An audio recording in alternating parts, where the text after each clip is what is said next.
Sur l'actualité, bienvenue à tous. On commence avec la clôture lundi du sommet SADC-CIRGL à Pretoria en Afrique du Sud. Les chefs d'État présents à ces assises ont adopté le rapport de la réunion ministérielle sur la mise en œuvre du cadre pour la paix, la sécurité et la coopération pour la RDC et la région.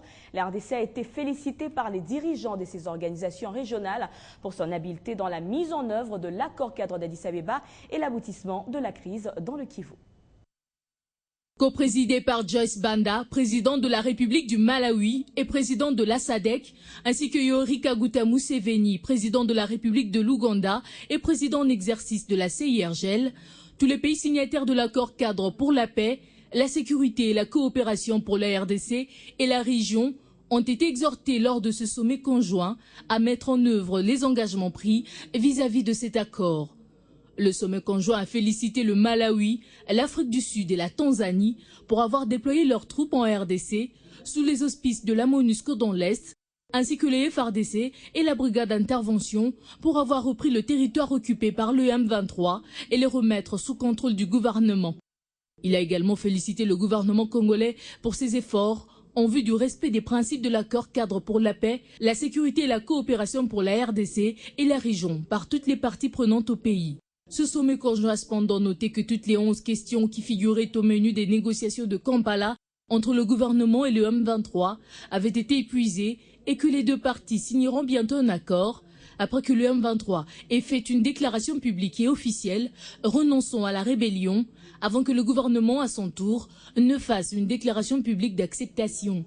L'Afrique du Sud est quant à elle toujours prête à aider à résoudre les problèmes en République démocratique du Congo et dans la région des Grands Lacs, a déclaré le président Jacob Zuma, et que d'importantes initiatives sont entreprises sous les auspices de la CIRGL et renforcées par le cadre de l'ONU pour la paix et la sécurité en RDC et dans la région des Grands Lacs pour atteindre une résolution politique aux causes fondamentales d'instabilité dans la région.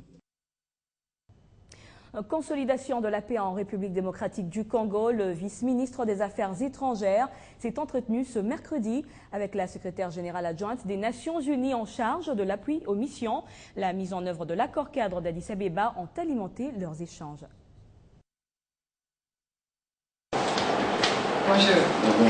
Ces poignées de main démontrent à suffisance la parfaite relation de coopération existant entre la République démocratique du Congo et les Nations Unies. S'assurer de l'applicabilité de l'accord cadre d'Addis Abeba, mais surtout palper du doigt le processus du retour de la paix après la victoire écrasante de FARDC sur le M23. C'est la mission principale de la représentante du secrétaire général des Nations Unies en RDC. Nous l'avons rassuré que la République démocratique du Congo va rester dans le contexte des résolutions et des décisions des Nations Unies. Tout ce qui va se faire à partir de cet instant, par la suite, ne pourra que suivre, n'est-ce pas, le respect des textes qui sont prescrits par les Nations Unies. Amir Haq a également déploré tous les crimes commis dans les zones occupées autrefois par le mouvement du M23, notamment les violences faites à la femme. Elle a reconnu que le comportement du gouvernement par rapport au pilier militaire qui a été usé, c'était un recours inévitable. Donc la solution à laquelle nous sommes arrivés aujourd'hui, c'était la solution idéale, la solution définitive qui a été accompagnée par la communauté internationale parce que les forces de la brigade d'intervention étaient aux côtés de nos forces armées pour essayer de faire revenir la paix dans cette partie de la République. C'est la première visite de la secrétaire générale adjointe en charge de l'appui aux missions des Nations Unies au pays depuis sa nomination par Ban Ki-moon en 2012. La reconquête des territoires qui était il y a quelques jours sous contrôle du M23 est réellement le fruit des efforts des FARDC. L'ONU n'a fait que lui apporter son appui et son soutien. Abdallah Wafi, représentant du secrétaire général de l'ONU en charge des opérations dans le Kivu, croit qu'il ne faut pas priver à l'armée congolaise de son succès. Il a été l'invité de RFI ce mercredi. Fabien Lumbala a suivi son interview. Écoutez, cette victoire des FARDC sur le M23 est une victoire de l'armée congolaise et je crois qu'il ne faut pas les priver de leur succès. Je voudrais simplement me réjouir de l'appui et du soutien que nous avons apporté aux FARDC, mais cette victoire reste et demeure une victoire des FARDC. Très honnête, la mission de l'ONU en République démocratique du Congo reconnaît le travail des FARDC ayant abouti au résultat actuel, la mort militaire du M23, venue confirmer celle politique, mais la MONUSCO qui se frotte les mains pour son apport indéniable à ces succès des FARDC au front militaire reste modeste. Cependant, croire au pourparlers de Kampala et continuer son appui aux FARDC contre le M23, pour la consoeur Sonia Rollet de RFI, ce serait une sorte de paradoxe. Mais Abdallah Wafi s'en est défendu sur un ton ferme à l'égard des autres groupes armés. Il n'y a pas de paradoxe, notre position a été claire, notre position est basée sur notre mandat. Tous les groupes armés doivent déposer leurs armes, doivent désarmer. Aujourd'hui, le M23 ne l'a pas entendu, il a été défait militairement. Dans les jours à venir, nous allons nous en prendre aux autres groupes armés parce que, encore une fois, la résolution 2090 invite tous les groupes armés à désarmer. La MONUSCO, qui met en musique la volonté de la communauté internationale dans ce conflit, veut pousser le M23 et la République démocratique du Congo à un accord à Kampala. Nous pensons que pour permettre d'accorder l'amnistie, du moins à ceux qui ne sont pas responsables de graves violations des droits de l'homme, et pour permettre un désarmement, une démobilisation, une intégration de tous ces combattants, qu'ils soient d'ailleurs du M23 ou des autres groupes armés, nous avons besoin d'avoir une base légale, c'est-à-dire un accord de paix. Mais quel accord avec un mouvement politiquement et militairement défait? Est-ce une prime de guerre? La question est sur les lèvres de plus d'un analyste.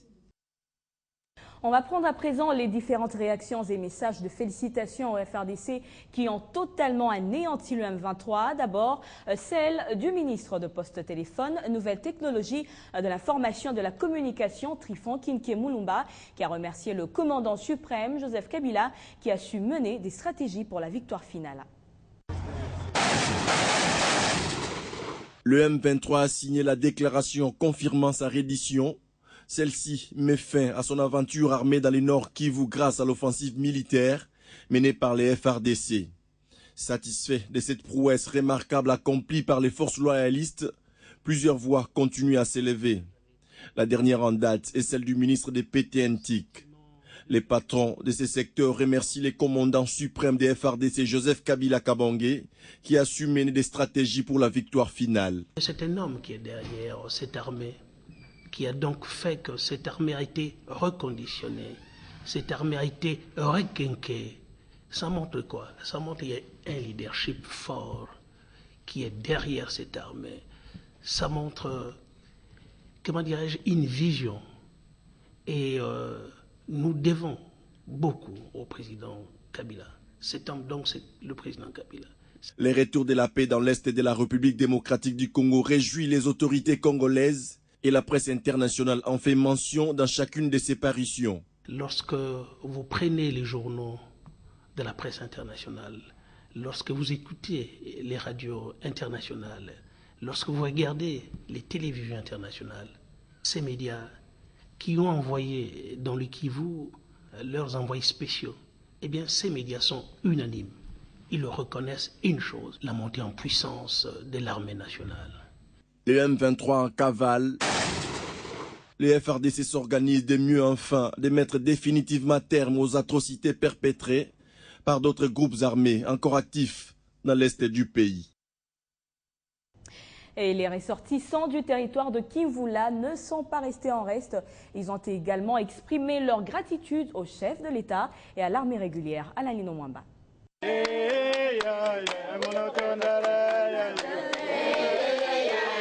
Regroupés en nombre réduit pour la circonstance, ils chantent tous en l'honneur des forces armées de la République démocratique du Congo.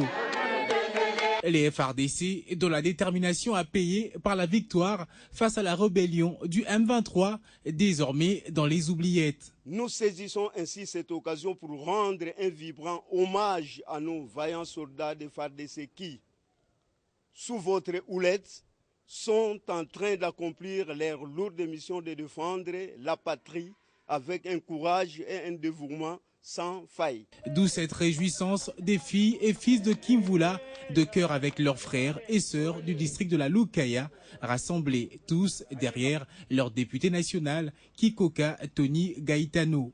Une joie exprimée à travers une motion de félicitations et de soutien au président de la République. Plus que jamais, Excellence, Monsieur le Président de la République, ensemble avec notre député national, l'honorable Kikoka Tony Gaïtoni, nous vous renouvelons notre engagement inconditionnel dans toutes les actions que vous entreprendrez pour consolider les acquis sécuritaires et militaires en vue d'assurer la pacification totale et définitive de notre territoire national.